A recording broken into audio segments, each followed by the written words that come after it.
देखिए, आज का एक ज्वलंत मुद्दा है हम लोगों के सामने, जो मेरे बोलने के बाद उसे लोग पॉलिटिकल रंग देने का प्रयास करेंगे कि एमके सिंह ऑलरेडी विधानसभा चुनाव में उम्मीदवार थे और लोकसभा में उम्मीदवार थे, इसलिए इस मुद्दे को उठा रहे हैं। लेकिन बात ये नहीं है। आज का दो मुद्दा है हमारा, और हम नॉट एमके सिंह, सभी हम लोगों का मुद्दा है, छपरा वासियों का मुद्दा है कि इस बिहार दिवस पर भी बिहार की और छपरा की सफाई नहीं हुई है। ऐसा क्यों? तो मैं कुछ चर्चा करना चाहूंगा, और सबसे पहले मेरा टारगेट है गरीब नहीं, मजदूर नहीं, अशिक्षित नहीं, और समाज के जो लोग अपने पेट के लिए, अपने परिवार के लिए काम कर रहे हैं वो नहीं, जो ये छाली छील के नेता लोग बेहतरीन शोषक के रोल में है, उनके उत्तरदायित्व और जिम्मेदारियों से लेना देना है। तो पहले हम आएंगे, आपको इस बिहार दिवस के बारे में थोड़ी सी चर्चा कर लेते हैं। जस्ट उसके बाद हमारी टॉपिक होगी कि छपरा सिटी की क्यों इतनी गंदगी है, और इसमें हमारे जो नेतागण हैं उनकी कहां दोष है, कितनी दोष है। ध्यान रखिएगा कि गाली गलौज से केवल नेताओं को सिखाया नहीं जा सकता। इतना जब उनके पर प्रश्न मेरे जैसे आदमी लगाने लगा, तो इसका मतलब है कि वो दोषी है। हम लोग दोष जल्दी नहीं निकालते हैं, किसी में पॉजिटिव चीजें खोजते हैं। तो सबसे पहले मैं थोड़ा बिहार के बारे में चर्चा करूंगा। देखिए, ये बिहार ऋग्वेद में कम वर्णित है, निम्न भूमि के रूप में है, लेकिन अथर्ववेद में बिहार की चर्चा आती है, और इस क्षेत्र को मगधा कहा गया है। मगधा यानी जो करे शब्दों का उच्चारण करते हो। किक्कट कहा गया है जो दांत किटकिटा के बात करते हो, खिसलाते बहुत लोग हो। तो इधर से मगधा, किकटा, ठीक इसी ढंग से ब्रात्य भी कहा गया है बिहार के क्षेत्र को। ब्रात्य, ब्रात्य मतलब होता है निम्न भूमि का क्षेत्र, यानी कि डाउन प्लेस एरिया। सही बात है। यहाँ की जो भूमि है वो मात्र 52 मीटर समुद्र तल से ऊंचा है, only 52 मीटर। अब 52 मीटर ऊंचा होने से यहाँ की भूमि हमेशा ही जलजला बना रहता है। अब रही आपको बिहार के आने वाले आर्यों के बारे में, तो बृहदारण्यकोपनिषद में स्पष्टतः यह बात आया है कि विदेह माधवा, ध्यान से आप लोग प्लीज थोड़ी देर सुनिए, बहुत सारी जानकारी मिलेगी बिहार के बारे में। विदेह माधवा नामक ब्राह्मण बिहार की भूमि के लिए चला, और उस विदेह माधवा के मुंह में अग्नि थी। वह अग्नि का नाम था वैश्वानर। अग्नि का नाम था वैश्वानर, और धृत शब्द के उच्चारण से अग्नि प्रकट हो जाती थी। धृत, धृत कहते हैं अग्नि मुंह से बाहर आ जाती थी और आग को जलाने लगती थी। उस विदेह माधवा के पुरोहित थे गौतम राहुगण, याद रखिएगा, गौतम राहुगण।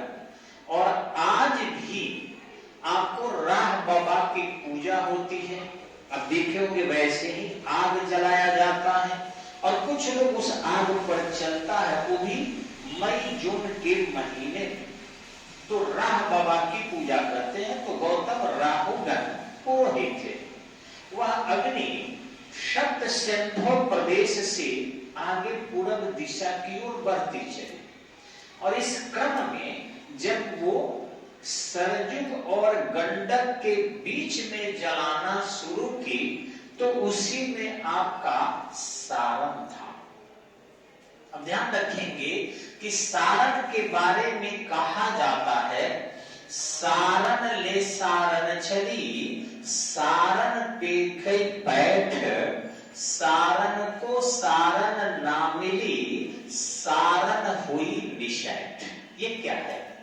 सारण ले सारण चली, सारण पे गई बैठ, सारण को सारण ना मिली, सारण हुई निषैठ। यानी यहां पर सारण शब्द के कई अर्थ हैं।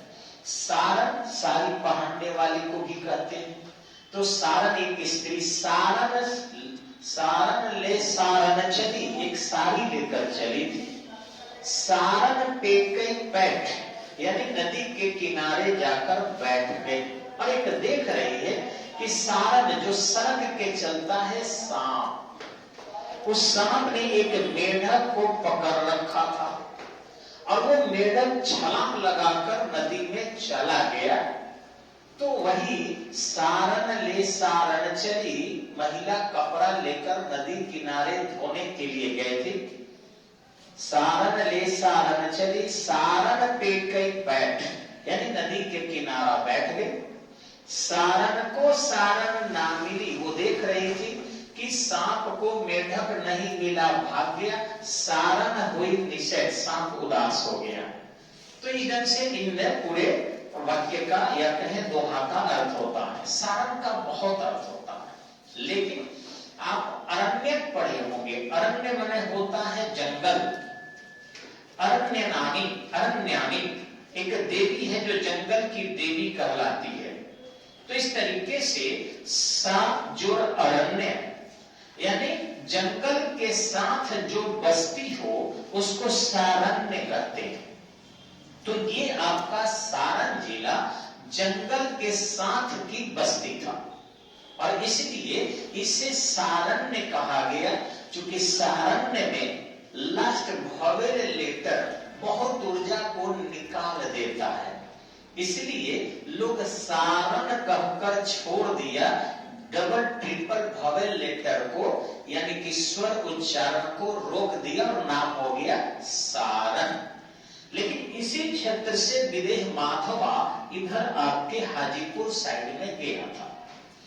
वहां जब वह गंडकी नदी, उस समय उसका नाम है सदानीरा, जो बृहदरण्यक उपनिषद में आया है, वहां सदानीरा नाम है, क्योंकि वो माउंट एवरेस्ट की तलहटी से जो नदी निकल कर आती है वही नदी आपके सदानीरा है।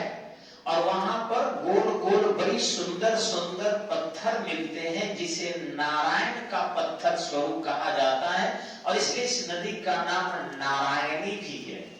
तो इस ढंग से इसका नाम सदानीरा, इसका नाम गंडकी, इसका नाम नारायणी, इसका नाम गंडक, कई नाम है जो आपके हाजीपुर के बगल से निकलकर सोनपुर के पास गंगा में मिल जाती है। तो उसी गंडक नदी के किनारे तक विदेह माधवा गया और कहा धृत अग्नि प्रकट नहीं हो। पूछा अग्नि से कि हे अग्नि, आप प्रकट क्यों नहीं हो रही है? तो उन्होंने जवाब दिया था कि हे विदेह माधवा, इस नदी के उस पार मुझे जलाने की हिम्मत नहीं है, क्योंकि उसके उस पार भविष्य में मां सीता अवतरित होगी और जली हुई भूमि में मां सीता अवतरित नहीं होने वाली है, क्योंकि उनको कोई दुनिया की शक्ति जला ही नहीं सकता है। कहे कि अग्नि को तो श्राप है कि जो भी उनमें डाला जाएगा वो सबको खाक कर देगी, दानव हो, दैत्य हो, देवता हो। अग्नि को तो आशीर्वाद भगवान शिव का मिला है कि तुम्हें सबको जला देना है, तो आप तो ताकतवर हो। इस पर अग्नि ने कहा नहीं, हम स्वयं भगवान विष्णु को और मैया सीता को नहीं जला सकते, और भविष्य में विष्णु राम के अवतार में जन्म लेंगे और मां लक्ष्मी सीता के अवतार में जन्म लेंगे। ना मां सीता जब अग्नि में भी जाएगी तो मैं नहीं जला पाऊंगी, इसलिए वो धरती में समाहित होगी और राम जी जल समाधि लेंगे, क्योंकि जलाने की शक्ति हम में नहीं है, उस संसार के नियंता होगी।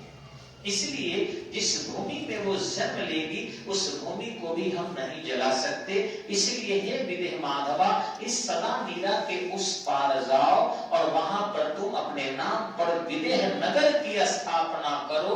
तुम्हारे ही कुल में जनक आएंगे और उस जनक में जनक नंदनी जानकी अर्थात वैदेही के नाम से उन्हें जाना जाएगा।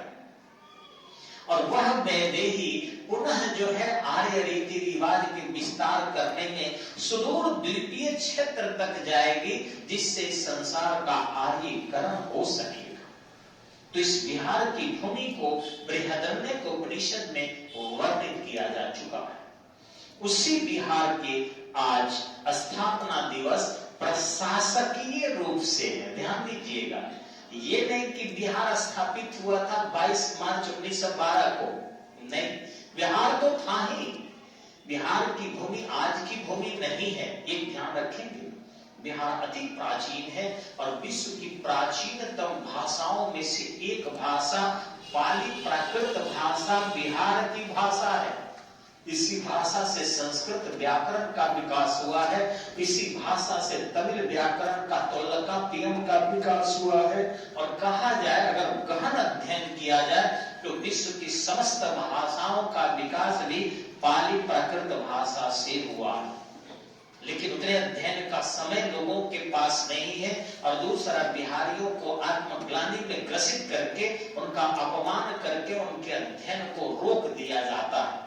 लेकिन बिहार की भूमि सर्वोच्च भूमि रही है। इसके बाद आप बाकी इतिहास पढ़े ही होंगे कि धीरे धीरे बिहार में देखे होंगे विश्व का सबसे पहला साम्राज्य जो था वह बृहद्रथ वंश का था। बाद में हर्यक वंश का आया, जिसमें आपके बिंदुसार थे, अजातशत्रु थे, उदयन थे। ठीक इसी ढंग से उसके बाद आपको शिशुनाग वंश का आया, फिर नंद वंश का आया, फिर मौर्य वंश का आया और उसके बाद आपके पुष्यमित्र शुंग हुए, यानी शुंग वंश का, फिर कर्म वंश का। ये सत्ता चलती रही गुप्त वंश से लेकर और आज बिहार छोटा होते होते एक मात्र 94,163 वर्ग किलोमीटर में सीमित होकर रह गया। जिलों की संख्या इसमें 38 है। प्रशासकीय यानी पुलिस जिलों की संख्या लगभग 44 है। 11 जिला और डिमांड किया गया है राज्य सरकार द्वारा। अगर जिले की मंजूरी मिल जाती है तो जिलों की संख्या बिहार में 49 हो जाएगी। जो भी हो, लेकिन आपके बिहार के लोग बिहार से बाहर जाने के लिए आज के डेट में मजबूर हैं, क्योंकि यहाँ तो न औद्योगिक विकास है, न राजनीतिक एकता के कारण बिहार के राजनीतिक एकीकरण है। बिहार में जानबूझकर जात पात, ऊंच नीच, क्षेत्रवाद, भाषावाद, स्त्री पुरुष वगैरह करके आपस में इस तरीके से संघर्ष कराया जाता है। यह एक बाहरी लोगों का षड्यंत्र है बिहार पर कि बिहार हमारा हर क्षमतावान होने के बावजूद भी आज विकसित राज्य नहीं है। आप सोचो कि बिहार के मुख्य खनिज वाले क्षेत्र झारखंड अलग कर दिया गया, इसके बावजूद भी बिहार को विशेष राज्य का दर्जा नहीं मिला। कई कहते हैं संशोधन करना पड़ेगा। जब संविधान संशोधन करके सचिन तेंदुलकर को भारत रत्न दिया जा सकता है तो बिहार को क्यों विशेष राज्य का दर्जा संविधान संशोधन करके नहीं दिया जा सकता? और जो 5 क्राइटेरिया चाहिए उसमें से 4 क्राइटेरिया को बिहार फुलफिल भी करता है। एक केवल पर्वतीय क्षेत्र यहाँ नहीं है। तो पर्वतीय क्षेत्र अगर नहीं है तो मैदानी बाढ़ प्रभावित भी तो है। 78% बिहार का क्षेत्र बाढ़ में डूब जाता है और जब भारत का सबसे अधिक बिहार बाढ़ प्रभावित है प्रतिशत में, तो फिर इसे विशेष राज्य के दर्जा देने में दिक्कत क्या आ रही है? तो मेन है कि लेमटेक गवर्नमेंट की तरह हमारी गवर्नमेंट है। 43-44 एमएलए लेकर हमारे इंजीनियर साहब सत्ता के महाभूखे चला रहे हैं और जो विरोधी दल भी है वो शरारती दल की तरह दिख रहा है। यानी उन्हें कोई किसी प्रकार की जनता की भूख भी नहीं है, जनता की सेवा भी नहीं है। अगर इस तरीके से देखते हैं कि जो सत्ता में है उनका वही हाल है और जो विपक्ष में है वही हाल है, क्या होगा? आइए छपरा पढ़ाते हैं। लेकिन फिर भी बिहार के स्थापना दिवस पर मैं बिहारी होने के नाते बड़ी गर्व से कहूंगा कि हम उस राज्य के वासी हैं जिस राज्य को विश्व का धोरी मान लिया जाए और सारे पृथ्वी के जितने लोग हैं वो बिहारियों के ज्ञान से ही संचालित है, क्योंकि हमारे यहाँ ही बड़ा मिहिर थे, हमारे यहाँ ही आर्यभट्ट थे, हमारे यहाँ ही एक से एक विद्वजन, यहाँ तक कि दधीची ऋषि थे, हमारे यहाँ महात्मा बुद्ध को ज्ञान मिला, हमारे यहाँ महावीर थे, हमारे यहाँ महावीर स्वयं बजरंग बली का ममहर था, अंजनी का यही रीवीरगंज में। इसलिए हर क्षेत्र में अगर देखा जाए चंद्रगुप्त मौर्य जैसा एक धनुर्धर था तो चाणक्य जैसा महान एक प्रोफेसर। तो इस तरीके से कहीं हम कम नहीं है, इसलिए हम अपने बिहार और मातृभूमि को सैल्यूट करते हैं। लेकिन अभी जो सारण की समस्या है इससे मैं थोड़ा सा अवगत कराना चाहूंगा और यहाँ के 10 विधायकों क्या कहें हम, सही में मेरे पास पावर होता ना या जनता थोड़ी सी सपोर्ट करती ना, राजेंद्र स्टेडियम में बैठा कर इस सबको काम धक्के उठक बैठक करवाता मैं। बहुत कड़ा आदमी हूं, ये सब समझता है कि सबके पास मैन पावर है और सबके पास ये है, हृदय में बल नहीं है किसी के पास। ये सब जो सारण में ड्रामा कर रहा है सारण को बर्बाद करने का, शायद ही आपको कहीं देखने को मिलेगा। पूरे भारत में इतना निकम्मे नेता नहीं मैंने नहीं देखा, इतने निकम्मे नेता है। यहाँ के सांसद का भी वही हाल है, एक आवाज उठाए तो जेल भेज दे और उनके चमचे इतने करे हैं कि वो आपके दरवाजे पर बवाल कर देंगे। इतने करें, उन लोगों को रोटी रोजी देता है, जाए तो उनके घर पर चमचे नेताओं के तो 50,000 का गड्डी धरा देगा। ये ऐसे हैं, उनको एक मोटरसाइकिल खरीद के दे देगा, कोई रोड के ठेका दे देगा और कहेगा उठा लेना पैसा खाओ। अब जिनकी रोजी चल रही है, जिन कुत्ते लोगों का पेट भर रहा है, वो तो घाव घाव करेंगे ना, छोड़ेंगे। जिस मालिक के वो रोटी खाते हैं, जिसके टुकड़े पर वो पलते हैं, वो तो यहाँ के विकास की बात करने वाले का मांस के गर्दन तक नोच डालेंगे, सड़ा देंगे जेल में आपको। जब तक आप माफी नहीं मांगिएगा तब तक ही छोड़ने वाले उनके चमचे नहीं है, बेलचे नहीं। तो बर्बाद कर दिए। आने वाली पीढ़ियां इन सभी नेताओं को गाली देगी, सुन लो तुम लोग। मैं सांसद सदस्य जो जीते उनको भी कहना चाहता हूं और जो विधायक है उनको भी कहना चाहता हूं, जो उनसे हारे होंगे उनका भी दायित्व है। एक ध्यान रखिएगा, मेरा पोजीशन अगर हारने में भी रहता ना तो मैं छठी का दुधियार करा देता इन नेताओं को। मजाल नहीं, जीतने वाला जितना पावर रखता है ना उससे दूना पावर हारने वाले के पास होती है। लेकिन पता नहीं छपरा की भूमि को क्या है कि हम जैसे अगर नेता राजनीति के बारे में सोचते हैं तो वो लोग समझता है माल बनाने के लिए ये भी काम करना है। अरे माल की कमी है, हम लोग क्या दारू पीते हैं या आपको मनोरंजन में पैसे खर्च करते हैं या विलासी है हम लोग? क्या करेंगे पैसा? खाने लायक पैसा छपरा के लोग मुझे दे चुके हैं, जीने लायक छपरा के लोग सहयोग कर चुका है और हम जी सकते हैं, हम खा सकते हैं। लेकिन अब नेतृत्व का एकमात्र उद्देश्य था सारण का विकास।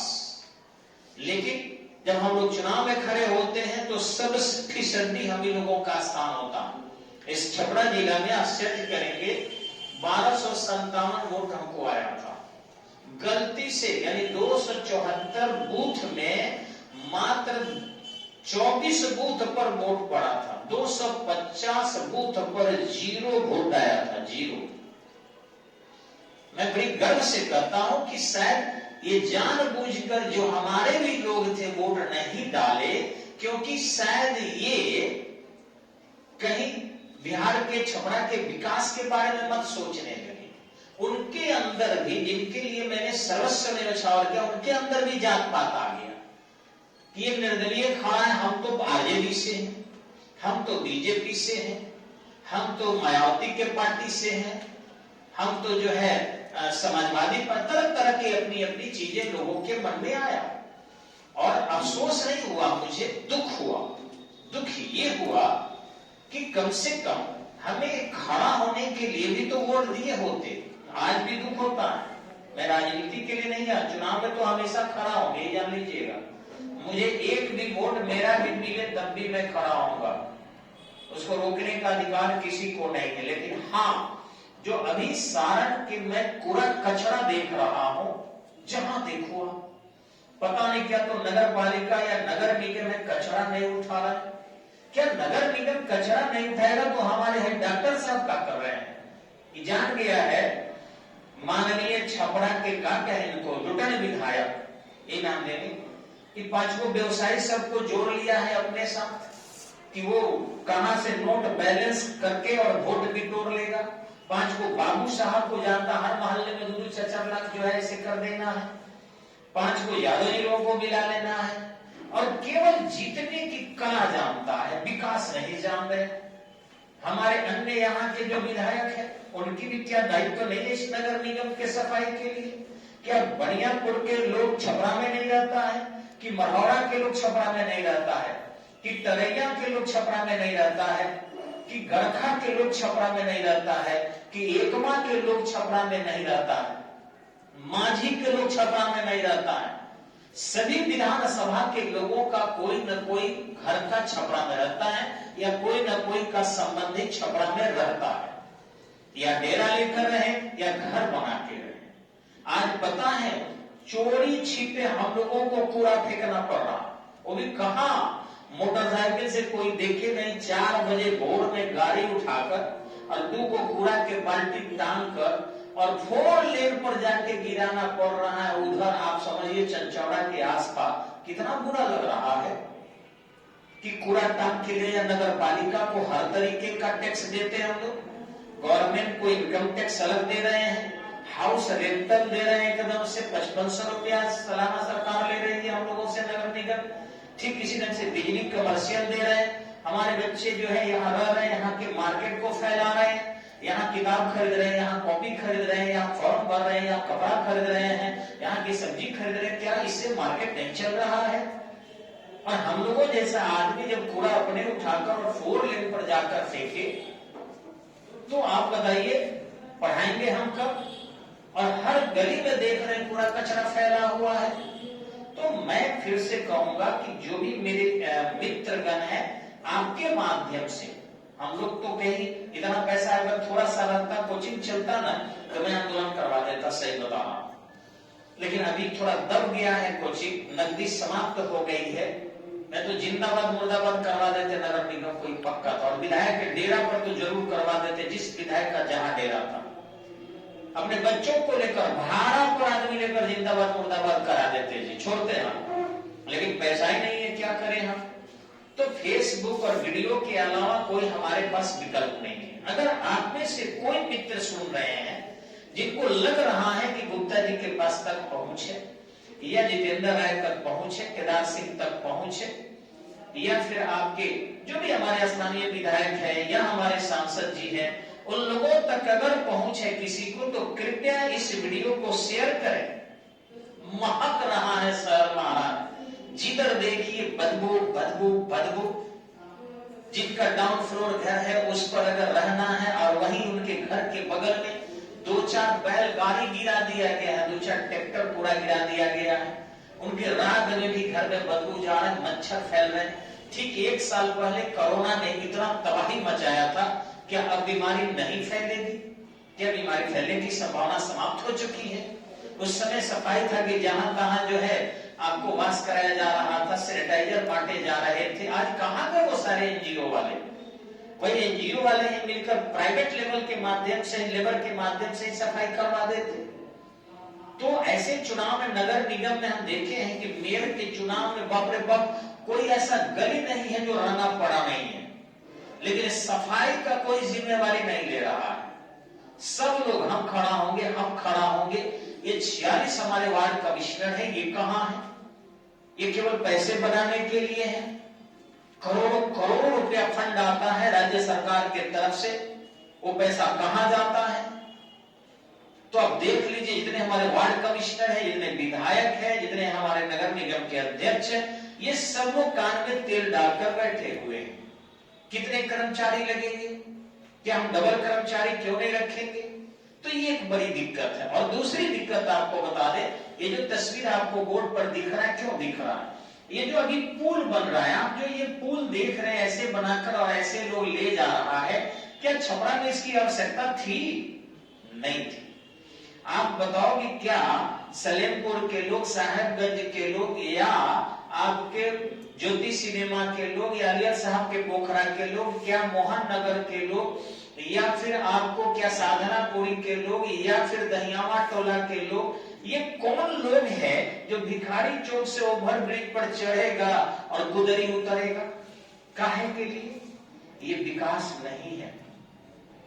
ये दूसरे को लाभ प्राप्त करना है। सिवान वाले सीधे वहां आएंगे और इस शहर में बिना खरीदारी के सीधे पटना निकल जाएंगे, और पटना से आएंगे भिखारी चौक, सीधे ऊपर चढ़ेंगे और सीधे उतर जाएंगे गुदरी और फिर सिवान निकल जाएंगे। तो ये छपरा के लिए डबल डेकर नहीं बन रहा है।